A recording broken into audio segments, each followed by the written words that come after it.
This KFAN podcast is sponsored by Builders and Remodelers, exclusive Twin Cities provider of Elements Windows. Get the highest quality windows at unmatchable value. Visit buildersandremodelers.com for more details. Monday night lights up Grand Casino Arena as the Wild take on the LA Kings October 13th. Don't miss the action and don't miss the bottomless Yeti ticket pack available for this game. Score tickets at wild.com/tickets. Get ready for a wild night. Wild.com/tickets. Hola. Soy Pablito. No tiempo para Diablo en las caderas. Good morning, Alec. That's phenomenal. Hey, Paul, how are you? You tell me. Here. It's 5 o'clock here, so I mean we've had a full day of very hard work out here by the pool in Mallorca. Yeah, I'm so happy for you and for the marketing director. And here's why. Now, this is Alec Lewis with The Athletic, theathletic.com. This will be our Steve's Appliances Marathon segment for the day. Steve's provides us with Alec Lewis during the course of the football season, and Steve's Appliances is second to none. So if you need appliances, go to stevesappliances.com. Sarah and Brian, you know we love you.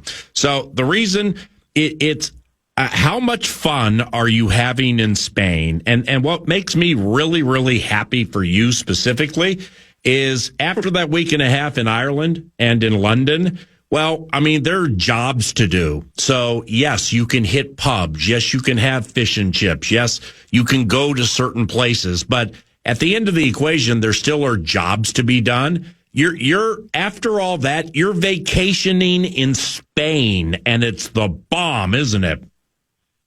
Yeah, it's not really something that I would normally do. I mean, it's not. I don't know if you know, but I don't spend that much time in Spain. I'm usually in my Minneapolis apartment watching all 22. But it was like, this stretch. I was saying to somebody this morning over text, this morning being the middle of the night for you, like this stretch of going back to the beginning of training camp and just the amount of narrative and hype around this team and JJ and the whole deal, and then going through the first 4 weeks and 5 weeks of this season, including the injuries and everything, like it just felt like, I mean, this was a time where you just gotta put it up and get off the grid for a second and recharge. So it's been great. It's been awesome to be here. Come back Saturday, and if you see me next week and I look like I haven't slept, you'll understand why. Okay, so in your abode, your hotel in something called Mallorca, Alec Lewis is in Spain. So we are being led to believe here that you have not cracked open the All-22 one time? I have not watched the All-22 of the game. I thought about it earlier today. I'm not even kidding. But, I mean, it's 75 degrees. I mean, I'm on the Balearic, I don't know how to pronounce it, but Balearic Islands or something. Wow. So I just don't think that was something I should do. Is the sangria there in Spain better than over here? Best sangria, best drink I've ever had. It's dangerous. Like I was sitting by the pool earlier, knowing that I was going to be on with you, and I'm like, I mean, but that sangria is really kind of calling the name. I was like, but I need to probably hold off because I might say some stuff I'd regret. So I passed. Well, yeah, but see, you by admission, you drink a lot, so therefore, one or two sangrias probably is not going to tilt the old slurrometer. You know what I mean? Yeah, by admission, I don't know if I've admitted that publicly, That's but seemingly you're admitting it for me. I'm not really, but I'm playing with you. It was. I mean, you know this, and I've talked to parents and friends and everything. Like being in Dublin and being in London for those games was something I think I'll look back on fondly forever. But in the moment, as you're driving on a bus 4 hours a day to the Hanbury Manor and eating 900 raisin scones. I mean, it was a lot for a lot of different people for a lot of different reasons. So yeah, there's some times where you need to recover a little bit. Okay. So post Ireland and London, Lou, I mean, are you really able to appreciate just how excellent this is taking a trip with no game on the horizon? Or were you kind of strong-armed into it by the marketing director? she's sitting here near me, listening to me do. Look, sweet. She's smiling too. There was a what do you call it? Coercing, some negotiation going on. Yeah. Some Rob Brzezinski, Emily Battis, you're having to work through agent situation. I mean, there's a lot going on, but it was a compromise that I am grateful, that I made. But yeah, I mean, look, here's the other thing. It's like, she told me that, after the game Sunday on Monday morning, we're going to have to wake up at 4 a.m. and get to Mallorca. I mean, you can imagine my reaction of knowing I had to do another travel, trip, check more bags, stand in the airport. It's a lot, but it's been great to be here. I'm very grateful for it. Okay, so you fly home from Spain Friday, right? Saturday, actually. I'm really pushing it close to the Monday Kevin O'Connell press conference, but I'll be there. Well, yeah, I mean, it's when it comes to flights getting home, the generally speaking, the airlines provide their best when their best is required. So I don't think you have anything about which to worry. Now, heading that way, because it took 9 hours, 3 minutes for our charter to get back home. And wow. I mean, Bursich, we all were just so groggy and like when we landed and before we get onto the buses to the team facility, it's all quiet in there and Bursich just deadpans. I may never get on an airplane again. I always love that one. Because it was 9 hours, 3 minutes, okay? I didn't get the math because it was 6:20 to Dublin. Then it was an hour 15 Dublin to London. And I'm like, how does 7:30 or 7:40 become 9? So we flew in. Go ahead. Doesn't make sense. It doesn't make sense. Well, we flew into significant headwinds. And generally speaking, that's the way the wind goes. So just be prepared from Spain to get back here. And assuming you don't have any stops in between, that it could be a long time, Alec, but you're young, you're nimble, you're fit, you're thin. I mean, can you sleep on planes? Yeah, I do a little bit of sleep. I do that thing lucky. where, you sit around people sometimes and they're asleep and their head's bobbing a little bit and you're like, you want to catch their head. You think it's about to just snap right. I think I do that a little bit in my sleep. But yeah, it's really the biggest, conundrum is Alabama plays Mizzou on Saturday. And it's a high level college football game. Mizzou is undefeated. Ooh. So, whether Delta has TV, that's my concern on the 9.5 hour trip. And then recovering for that press conference to ensure that my questions are provided in the high red that's really where my mind turns after that. How excited is the marketing director for this interview to be over? Probably we're supposed to. She says super. We're supposed to go to Palma, be downtown Palma, Mallorca, Palma, downtown Palma. I don't know if you're familiar, but it's nice. What you gonna do? Do they have casinos where you can throw some dice in the air and wave the marketing director's hands like she just doesn't care? Did you write that one this morning? No, but I heard the marketing director giggle, so it's clear that she's excited to get to Palma, and as are you. All right, let's rattle through some serious business, okay? Sure thing. I've read your stories. The most recent one Alec has at The Athletic basically encapsulates being in Ireland and London for a week and a half, and just kind of some cool nuance to it. What'd you think of the win against the Browns? Yeah, that was a fascinating day. The entire just experience of it was very interesting. I thought a couple things in the moment. Thought it's probably one of Kevin O'Connell's best game plans that he's ever put together. Being the head coach of this team, I think you probably felt it more earlier than in the middle, and then you felt it obviously on the game-winning drive. But just so much pocket movement, quick passing game. Thought some of the runs hit pretty early. You're playing with offensive linemen in positions they've never played and offensive linemen who've never played. And so to be able to move the football in any capacity with a backup quarterback against a defense that is going to end up being, by the end of the season, one of, if not the best in the NFL, like that to me was very impressive. And then I rattled through just after the game. The toughness of Carson Wentz. we'll see, like, over the next few days and in the next week, the severity of the shoulder injury.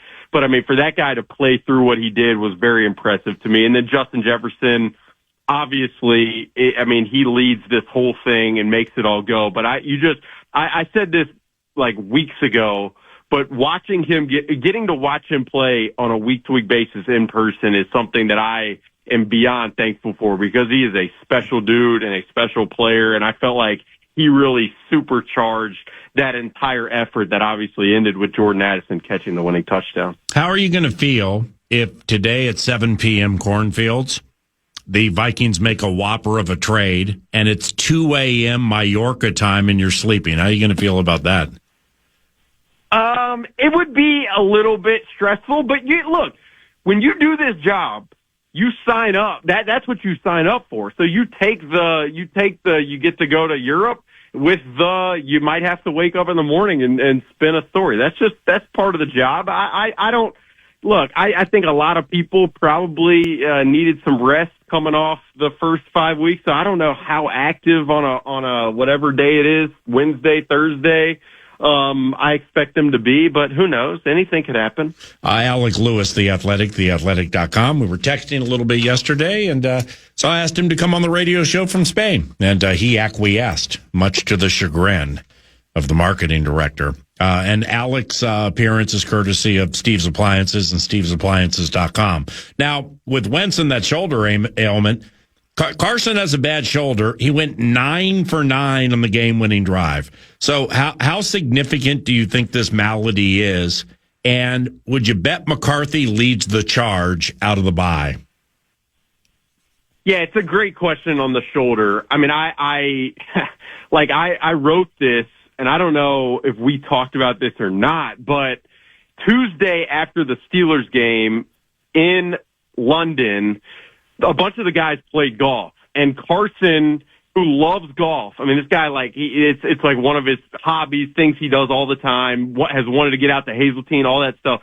Like, he didn't play because physically he actually could not swing a golf club well enough to be able to play with all those guys. So he was feeling it to an immense level entering the game against the Browns, and then to suffer that shoulder injury in that game. We'll see. He obviously came back, and you mentioned the statistics, and he operated with such efficiency on that final drive. But just like with J.J. McCarthy and the high ankle sprain, the adrenaline often can mask, I think, just some of the severity in the moment. So we'll see in the next week. As for J.J., I could prognosticate at this point, PA, and I'd say with the mixture of Carson's shoulder and J.J. ramping up, like, it would feel like that's probably the route that it would go. But Kevin O'Connell has been very clear from the outset that they want him to get a full week of practice and to get, his lower half, mechanics throwing the football to a level that they feel most comfortable with for him to be back in there. And until that happens, until he practices fully and until his mechanics are kind of rewired to the way that they probably were coming out of training camp, it's hard for me to really expect it. But right now, I guess with the mixture of JJ working a little bit this week, and then Carson being evaluated with the shoulder, that's probably where I'd go right now. But I will go back to this.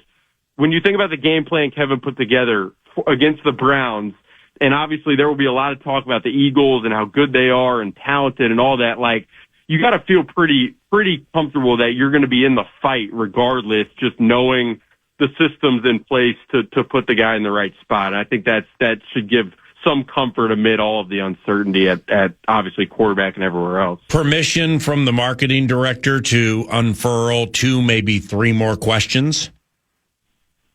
Absolutely. Oh. Absolutely. Do you believe Justin Jefferson would be in lockstep with a decision to move forward with McCarthy? And does his opinion matter in this case? Yeah, I mean, I think Justin has shown a willingness to this point, at least publicly, to be okay with whomever is back there, and it's a trust. It's a trust factor in the coaching staff. It's a trust in himself, believing that if he gets open, the person will find them. But yeah, I think Justin would be comfortable with that. I also like the way that Justin's talked. I feel like he really appreciated Carson Wentz coming in with less than a month, stepping in and winning 2 out of 3 games. Like there's an appreciation level for that.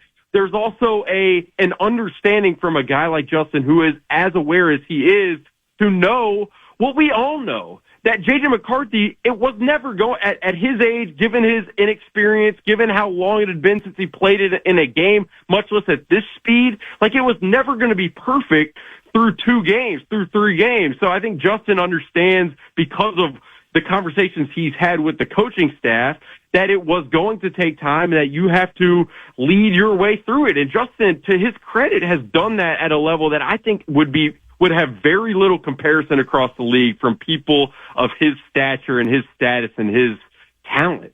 Now this will be our last chat for a week and a half. Then we have Buffalo Wild Wings, at least last public chat. Buffalo Wild Wings Friday football feast at Buffalo Wild Wings Monticello. A week from Friday. That's where I believe it is.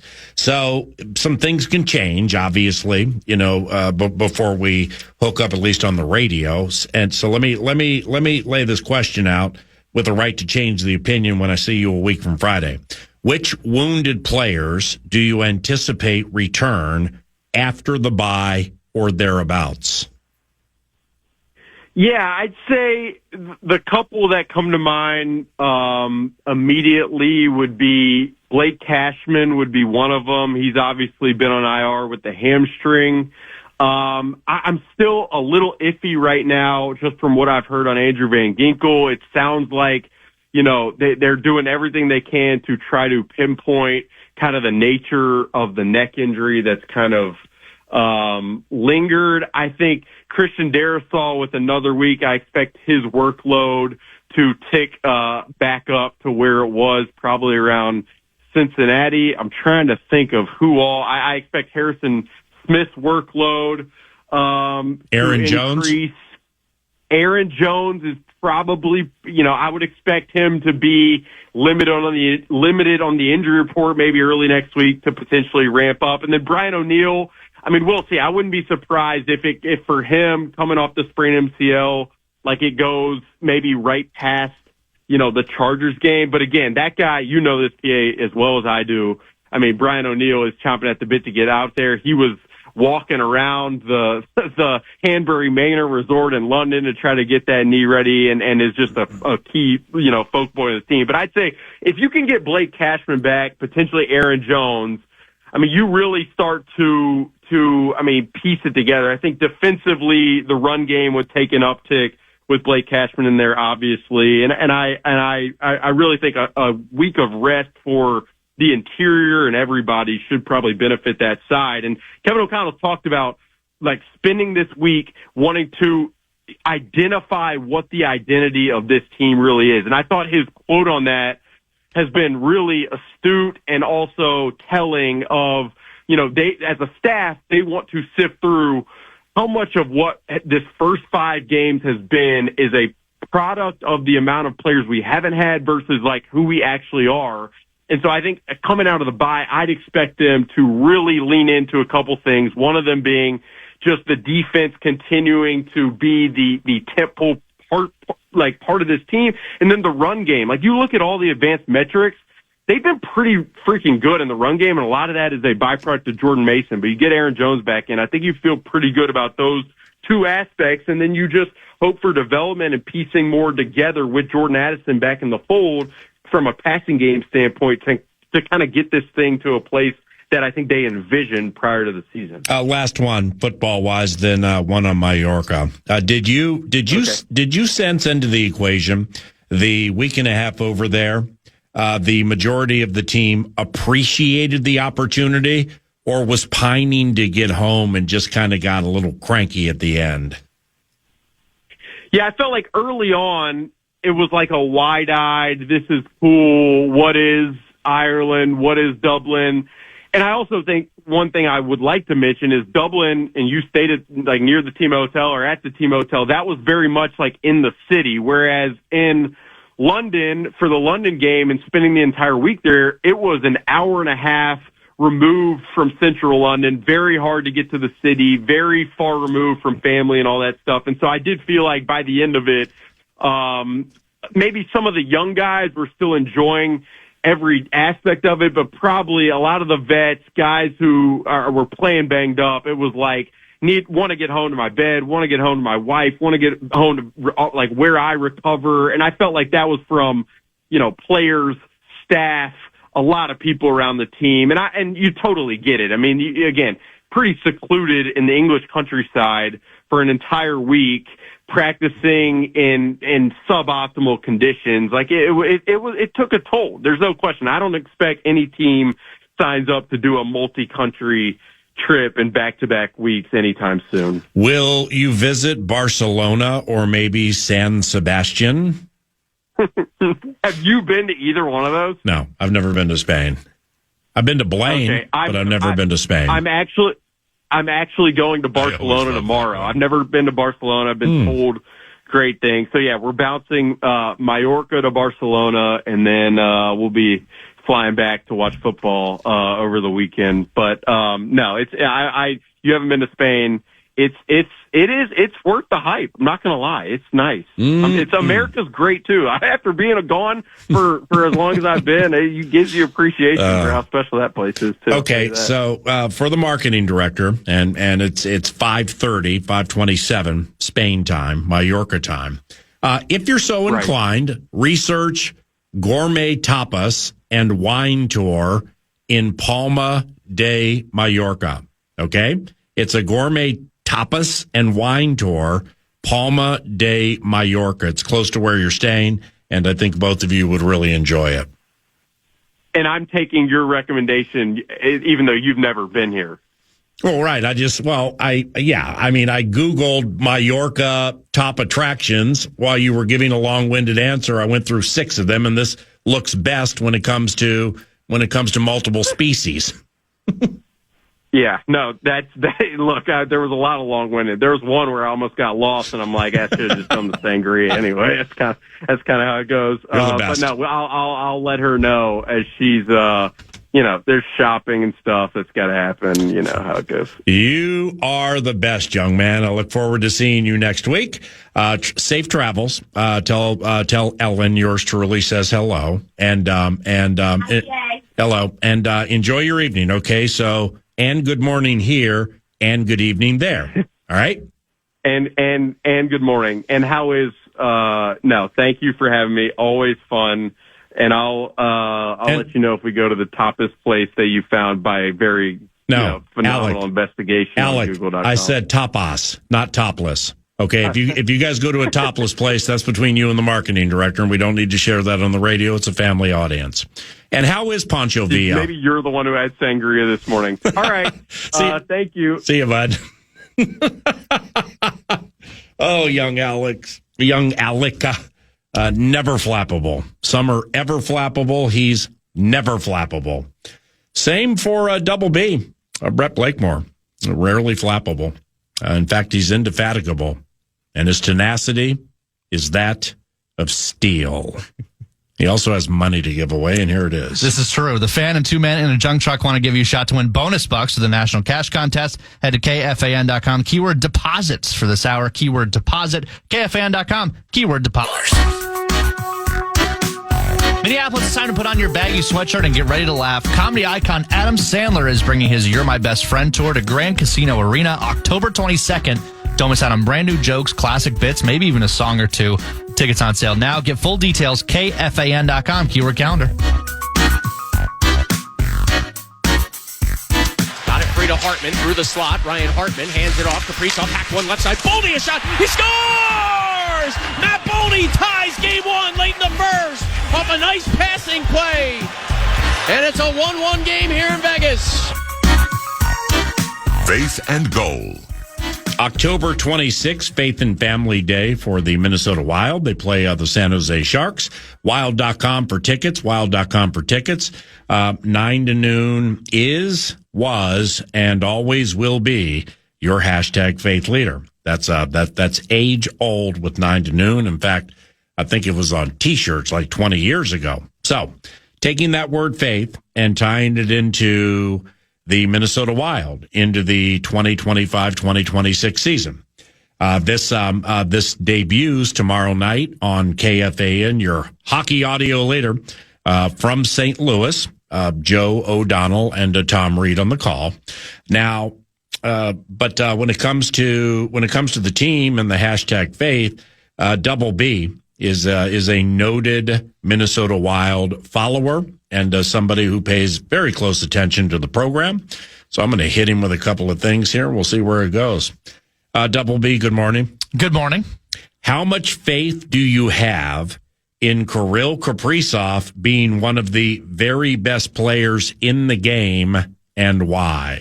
Well, he's certainly paid like he's one of the best players in the game. If he can stay healthy, there's no reason that he can't be in the conversation for the Hart again. I mean, it is that good. You're in your hockey prime, which is, your late 20s and approaching your 30s.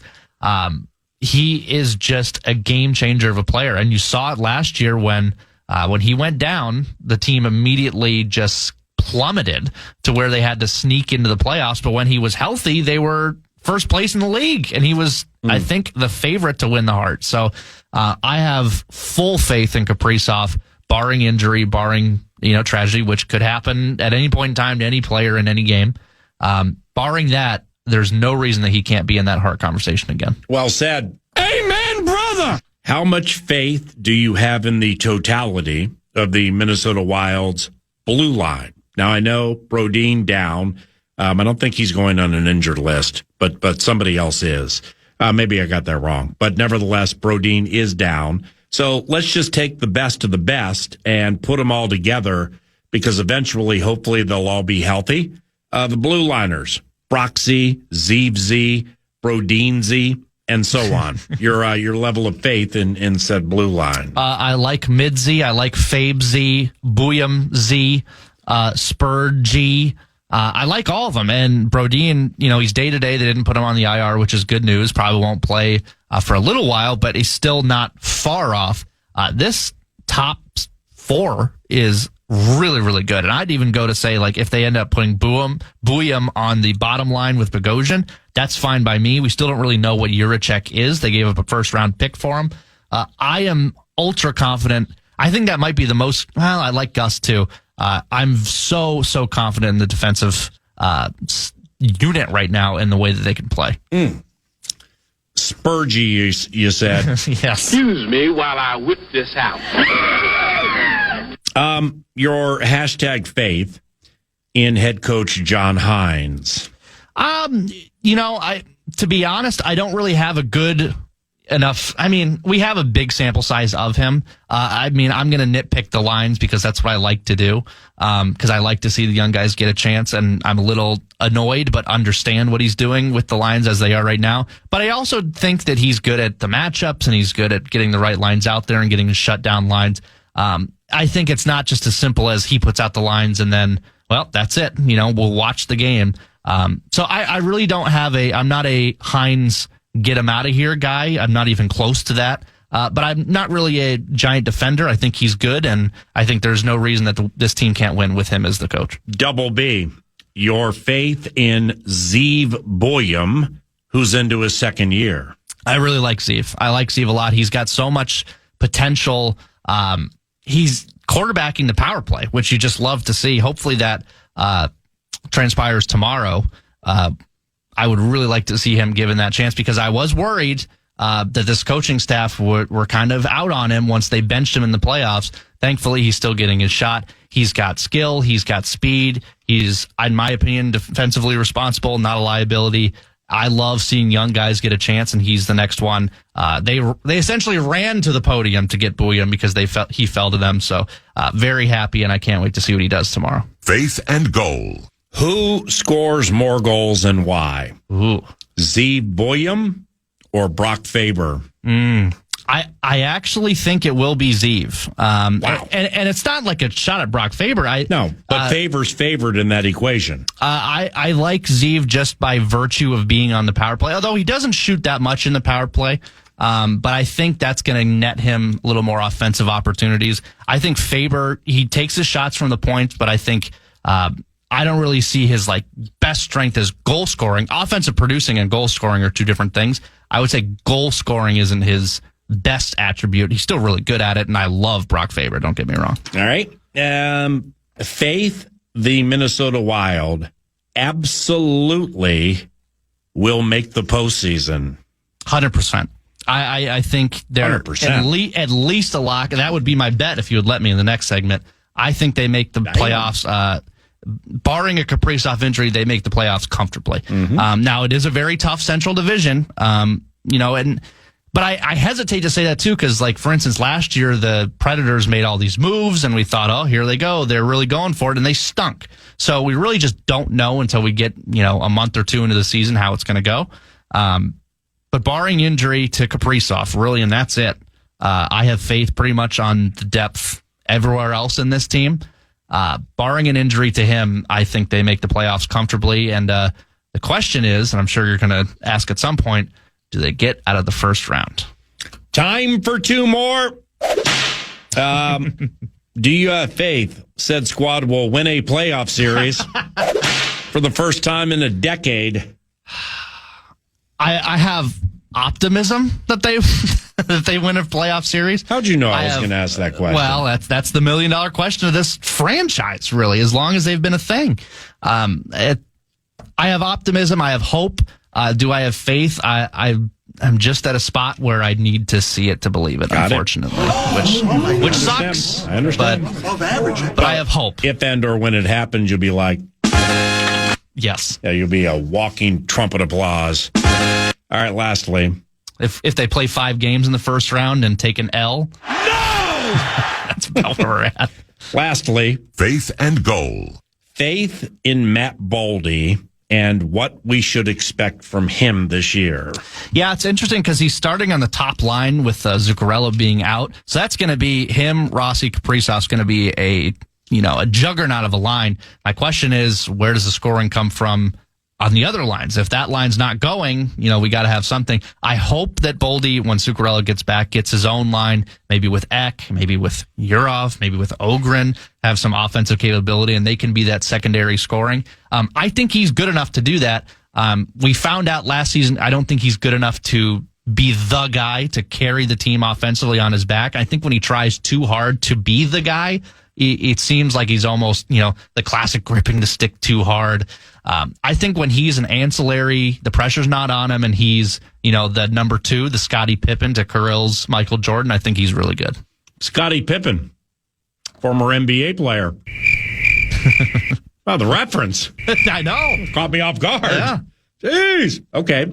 Cupping and claps for me, bud. You did a really good job with that. So, Excuse me while I whip this out. You ready over there? We're ready. We have, is it 2 tickets plus the Faith and Family bit? That is my understanding. Okay. Call now, 800-320-5326, 800-320-5326. We are giving away tickets to Faith and Family Day and the game against the San Jose Sharks, October 26th. Double B at the helm, 800-320-5326, 800-320-5326. Back after this.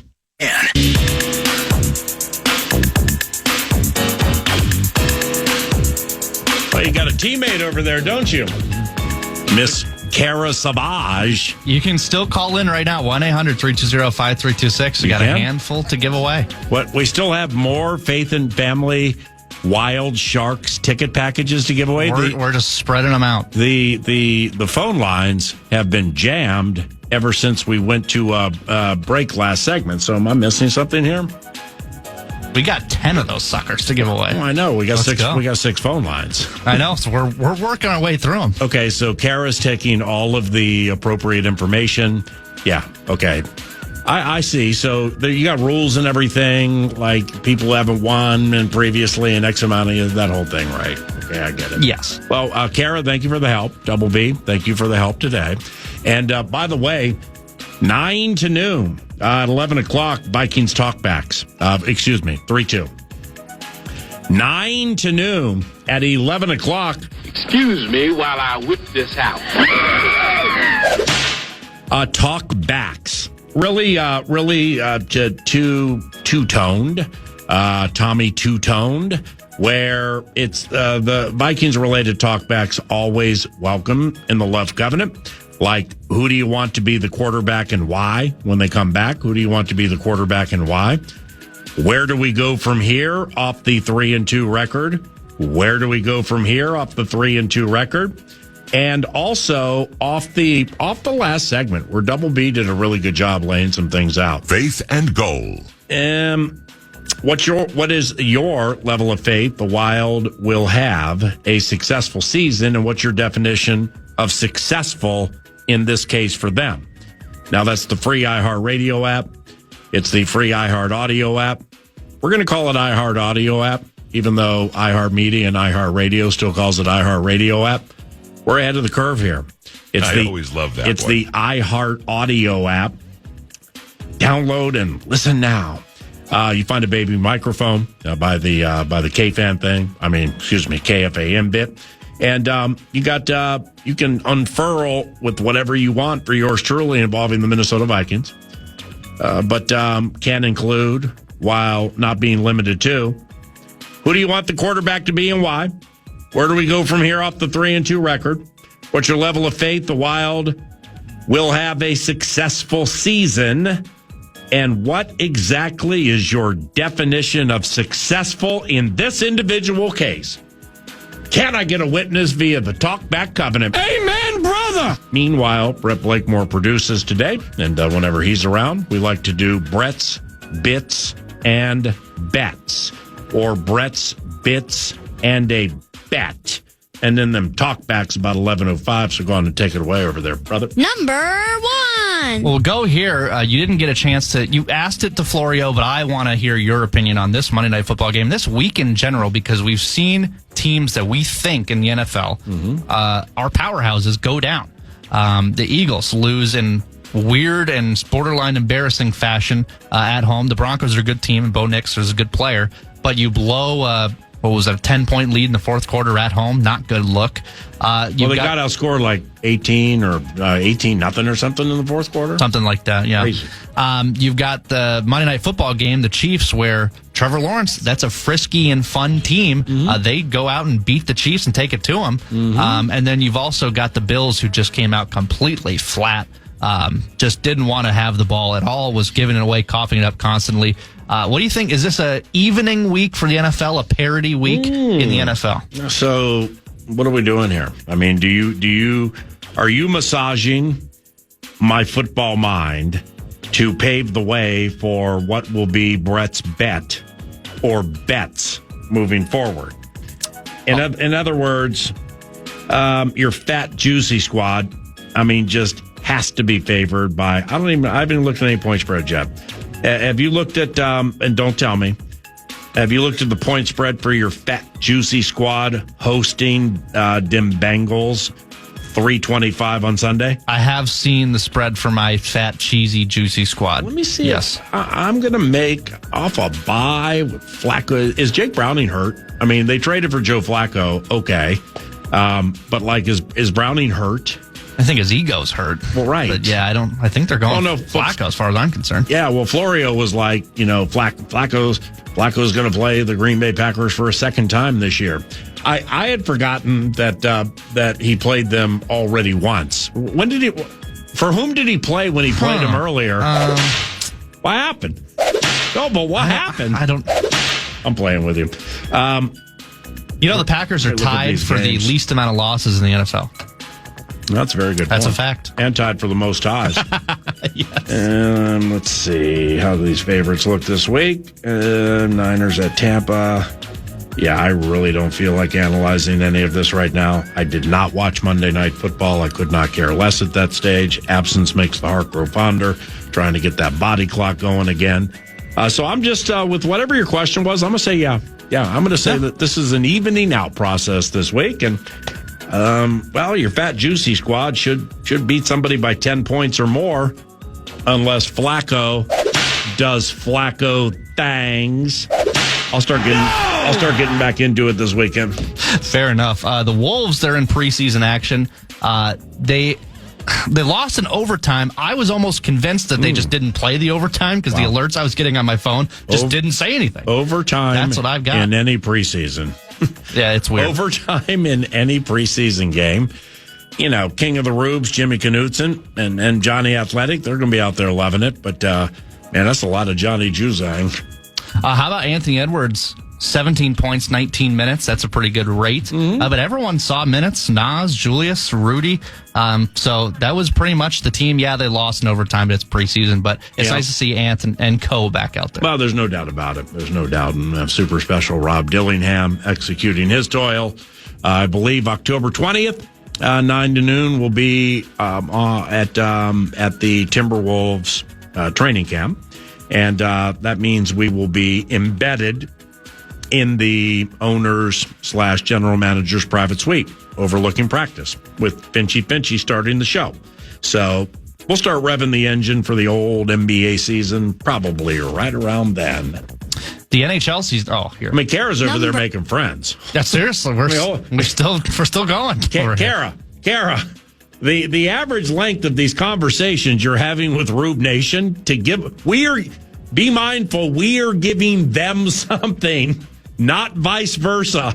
There's a lot of information to get down. I mean, it's like when your mic's on and she talks a little louder, I hear, I know, right?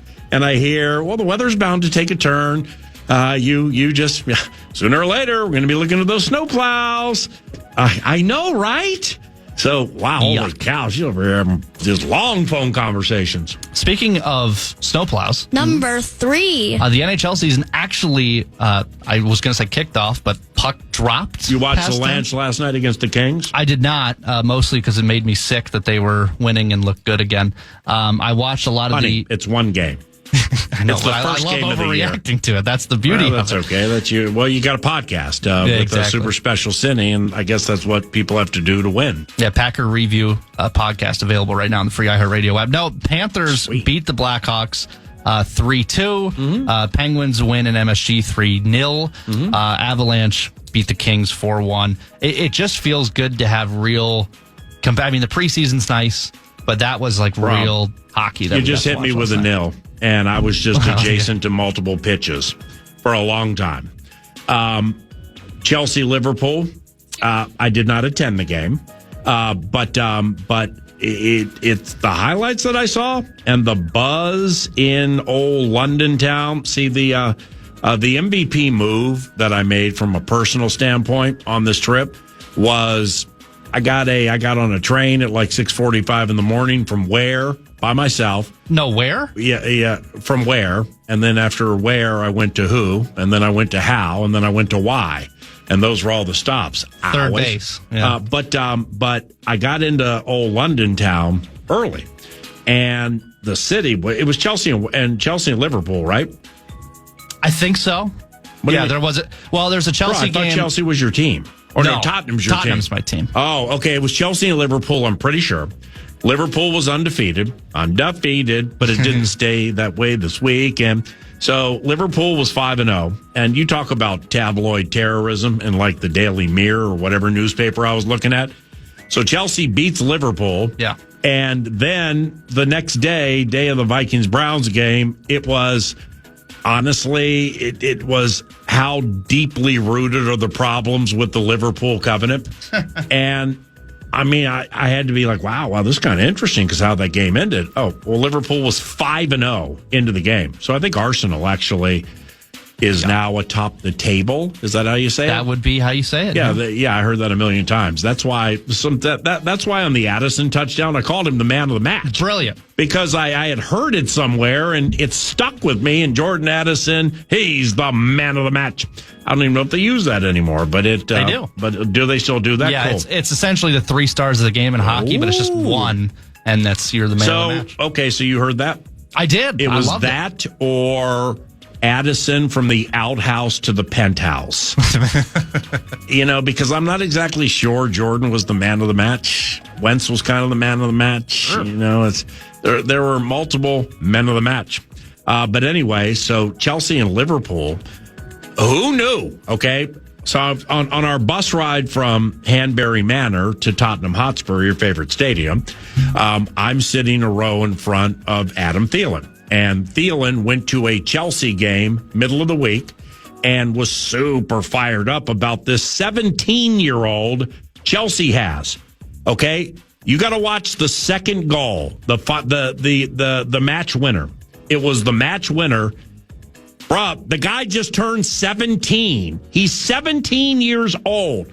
Coach ran up to him, manager, pitch manager, whatever you call him on that part of the pond, ran up to him and hugged him like it was his son because the kid's so young. Second goal, Chelsea, Liverpool. I thought you were an elite Premier League mind. I am. What the hell? Did you just give up this weekend on the Vikings, on the Packers bye week? It's bye week. Yeah, it was all over. Jeez, holy cow. No, I've got to do more research on this Estadio. That's him. Thank you. Sweet goal to the left of the goalkeeper. My man's 17, and he's stealing the show for Chelsea. Now, I'm not an elite football or soccer mind. I know Chelsea's big worldwide. I know when you're 17 years of age and you're stealing the show. Well, I mean, this has surpassed what Freddie Adu was supposed to be. So he skipped by Freddie Adu. He's en route to Pele. Doing this kind of stuff at 17. You have to concede that, right? You do. I don't love giving Chelsea any credit for anything ever. But they are a really good team. I just want to make sure that multiple covenant cleanups aren't needed here and that it was Chelsea-Liverpool. It was. The kid is 17. The Thielen information he was giving me was right. I'm watching the highlight, then I watch the coach, the pitch manager, whatever, on the pitch run up to the kid and just hug him like it's his own kid. It was super cool, man. I do enjoy seeing Liverpool lose, though, so that is nice. Okay, cool. Wow, you know what? You're for every bit of morsel and depth that you gave during the hashtag Faith Wild conversation, whatever the other side of that album looks like, we just heard. Because you had nothing. I don't know a lot about the Estevo kid. That's okay. I thought you were an elite Premier mind. Yeah, it's okay. Yeah. It's fine. Everything's fine. You're in hockey mode right now. I am. You have any bits and or bets to which we can get to? Well, I don't know if it's a soccer football line that you could do. Let's go actual American. Oh, wait, you're going bets? I was. Okay, hold on. Yankees win last night was sweet. Now, during a Vikings bye week, and this is going to begin pretty much at 11:55 for me today.